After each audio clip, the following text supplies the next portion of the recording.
What's going on, guys? I know it's been a little while since I've made a video. I started a new internship for industrial design. That has been taking a lot of my time, but it's been amazing so far for the past 2 weeks. And I'm having a lot of fun doing it. And I've also been trying to get a whole bunch of content, mostly for Instagram and a little bit of video work to try and up my Instagram game recently. But we're back with another video, and today I'm going to teach you guys how to make your very own Final Cut Pro transitions. Today we're going to be using a program called Motion. This is similar to After Effects, but it's made by Apple for Final Cut, just like After Effects is made for Premiere Pro. It's only $50 that you can buy from the App Store, or it's very easy to get in other ways as well. So for not that much money, you are able to create some amazing effects and sort of customize stuff for your very own clips, which is pretty cool. So if you open up Motion here, you get multiple different options. A Final Cut motion project. This you can do a whole bunch of brush scripts if you want to do that squiggly effect, or you can do different types of compositions and different masking, all within Motion if you want to do a project like that.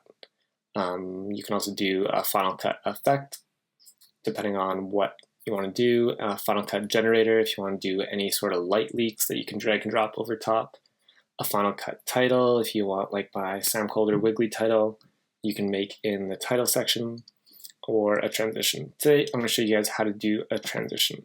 If you go over to your settings on the right side, this is really important because depending on your content, sometimes this may or may not work. For example, if you have a preset that is only for 1080p, and then you edit it, or you're using a 4K timeline in Final Cut Pro, sometimes a lot of the transitions and movements, if you're keyframing different position types, they will all get messed up.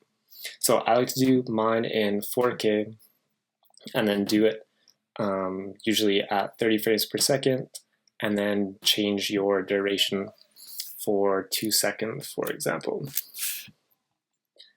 So, and then we can open up this project. So here we have what Motion looks like.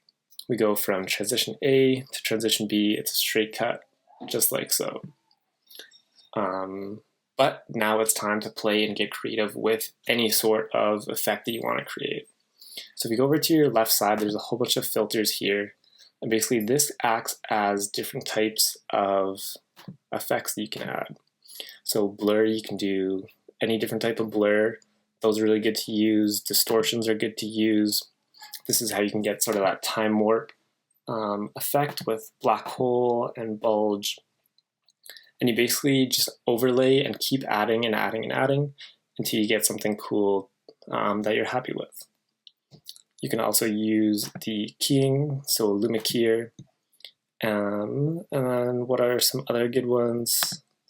Stylize are good if you want to add a bad film to a glitchy look. And basically all you have to do is play around, and then you can really develop your own style and see what you want to create. So as a really quick example, I'm going to show you guys how to create a Luma Fade effect in Final Cut Pro. So for this one, I'm going to show you guys the Luma version 2 based off Sam Colder's My Year 2016 video, where the white clips come in first of the second clip, which is pretty cool. So if you go over to keying, I'm going to drag the transition A to the bottom, just like this, and then transition B, we're going to drag to the top. Sometimes these, as you can see, is just an arrow, can be pretty hard to see. So what you can do is import media into here, just hit Command-I, and you can just drag 2 pictures in, and then you can use that as sort of a baseline for what it's going to look like.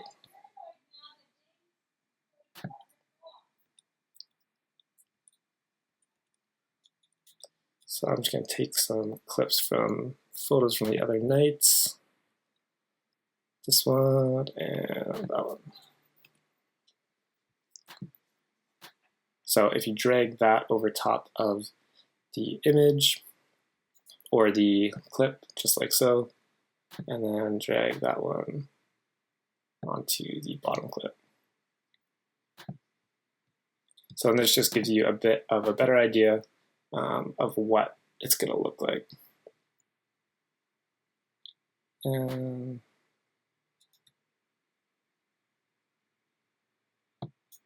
drag that one like so, and drag this one.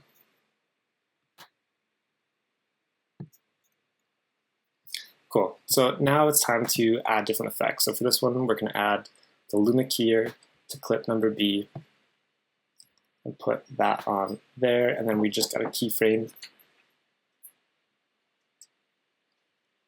We go into our inspector, and this is pretty much the exact same as in Final Cut Pro. So it makes it really easy to play around, and it really makes for a familiar experience. So if we go to the beginning of our clip and our Luma Keyer, we're going to keyframe this as all the way full, or all the way down. So that is our clip A underneath it. And then just drag this over to wherever you want the clip, depending on how long you want. And then we can keyframe this back into it, just like so. Now if we drag that all the way to the left, those are our keyframes done. Again, you can change the matte tools and fill around with how you want the shot to look.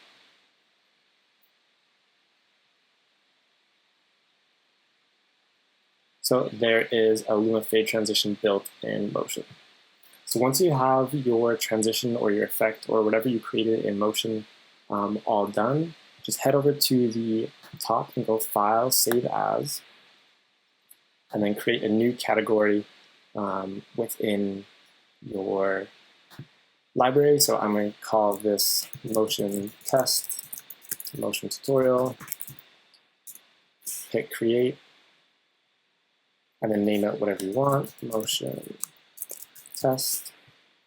And then all you have to do is hit Publish, and then it publishes, and then it is back all within Final Cut Pro, which is really cool.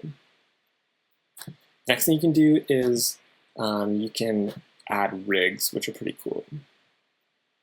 So rigs are basically controls. So if you have any sort of slider or anything, that is how you can control it.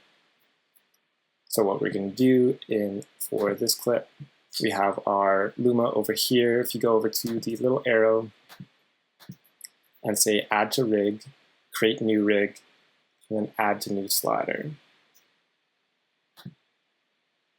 So basically for our slider, you're able to change the transition or the effect however you want.